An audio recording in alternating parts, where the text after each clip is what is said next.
Assalamualaikum warahmatullahi wabarakatuh. Apa kabar teman-teman? Semoga selalu sehat dan sejahtera. Jumpa lagi di Mimbar Perubahan hari Rabu 27 November 2024. Pasca 3 hari masa tenang dari 24, 25, dan 26 November. Hari ini adalah Pilkada Serentak 2024 seluruh Indonesia. Rakyat akan memilih calon kepala daerah, mulai dari calon gubernur dan calon wakil gubernur, calon wali kota dan calon wakil wali kota, sampai ke calon bupati dan calon wakil bupati di daerah masing-masing.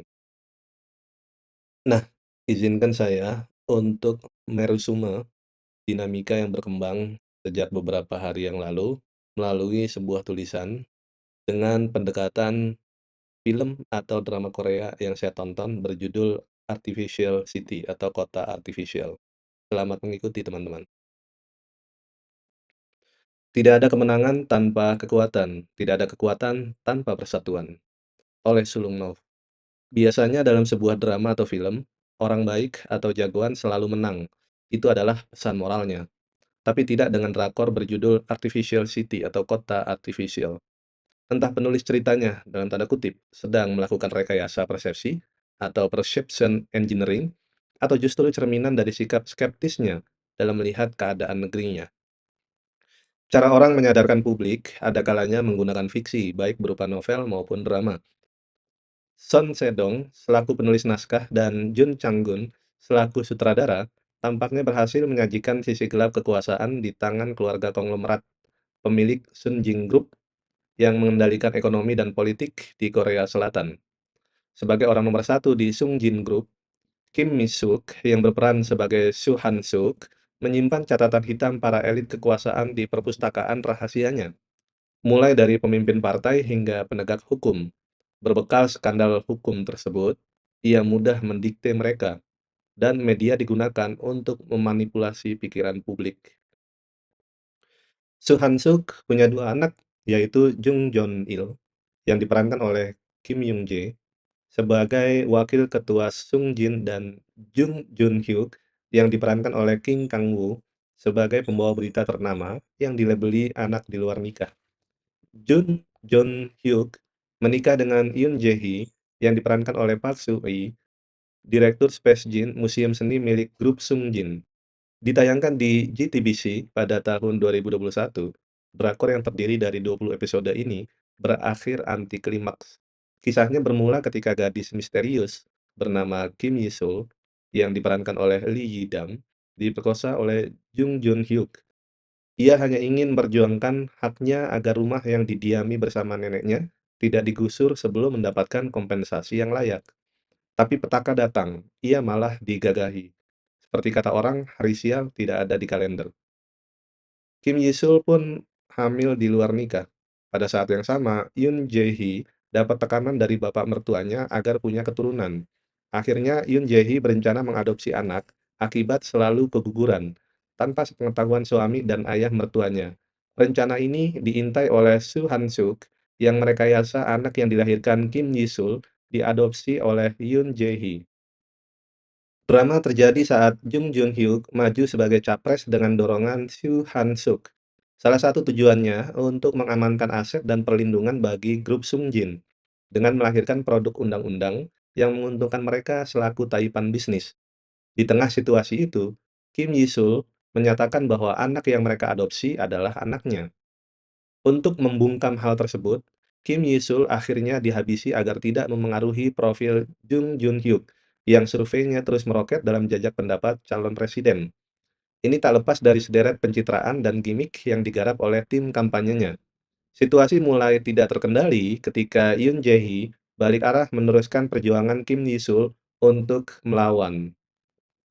Tapi tragisnya, meskipun beragam upaya telah dilakukan, walau harus menjadi umpan sehingga dipenjara, pada akhirnya perlawanan tersebut tak berujung sesuai harapannya. Ia kalah di hadapan keserakahan dan kekuasaan. Rasanya sesak menyaksikan protagonis dikalahkan oleh antagonis, pemegang kuasa yang mencengkram politisi dan penegak hukum. Di sebuah negeri yang kerap disebut Konoha atau Kingdom of Nepotism, Oligarchy and Hidden Ambition, agaknya memiliki jalan cerita yang serupa. Sebagian mereka ada yang diakuisisi, sebagian lagi justru dalam tanda kutip dihabisi. Bagi yang diakuisisi, ada yang sedang menikmati kemewahan layaknya istidraj. Sebagian lainnya, ada yang sedang diuji jati dirinya karena telah berkompromi. Sementara bagi yang tanda kutip dihabisi, ada yang digergaji karir politiknya, dan ada pula yang berakhir dibui. Apakah selamanya politik itu kejam? Tanya Iwan Fals dalam sebuah syair berjudul Sumbang. Apakah masih tersisa kekuatan untuk terus melawan kalau pada ujungnya pemegang kekuasaan yang bakal menang?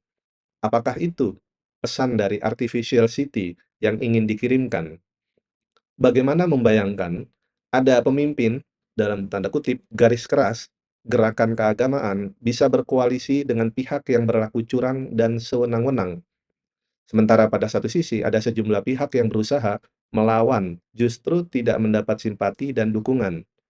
Apakah tidak ada ruang bagi mereka yang ingin sadar dan mau memperbaiki keadaan? Mungkin bukan pemegang kekuasaan yang makin kuat, tapi perlawanan yang kian melemah. Bukankah persatuan adalah kunci kemenangan? Tidak ada kemenangan tanpa kekuatan. Tidak ada kekuatan tanpa persatuan. Tidak ada persatuan tanpa ketulusan. Dan tidak ada ketulusan jika diselimuti pengkhianatan. Pada penutup tulisan ini, izinkan saya menyajikan dua kisah. Pertama, kisah seorang pembunuh yang ingin bertobat setelah menghabisi 99 nyawa. Ia bertanya kepada seorang agamawan, apakah dosanya bisa diampuni. Hanya karena agamawan tersebut tidak berlaku bijak, maka ia menjadi korban yang ke-100. Hingga muncullah agamawan berikutnya, berlandaskan kebijaksanaan. Ia sarankan pembunuh itu bertobat dan segera hijrah ke tempat yang lebih baik. Di tengah jalan, nyawanya dicabut oleh Allah Subhanahu wa Ta'ala. Maka datanglah malaikat rahmat dan malaikat azab, berebut menentukan nasib sang pembunuh. Akhirnya diangkatlah hakim dari malaikat, berwujud manusia, untuk menentukan nasib. Setelah diukur jaraknya, ternyata lebih dekat ke tempat yang dituju, walau hanya sejengkal. Lalu malaikat rahmat membawanya. Kisah ini diriwayatkan oleh Bukhari dan Muslim. Kedua, kisah Usamah bin Zaid radhiyallahu an, anak angkat kesayangan baginda Rasulullah Shallallahu alaihi wasallam yang menghabisi nyawa musuh Islam. Ketika posisinya terjepit dan pedang Usamah sudah menempel di lehernya, musuh Islam itu tiba mengucapkan syahadat, "Asyhadu an la ilaha illallah wa asyhadu anna Muhammadar Rasulullah." Aku bersaksi bahwa tidak ada Tuhan yang layak disembah selain Allah, dan aku bersaksi bahwa Nabi Muhammad adalah Rasul dan utusan Allah. Tapi Usamah justru tetap eksekusi karena curiga dan menganggap ia pura-pura.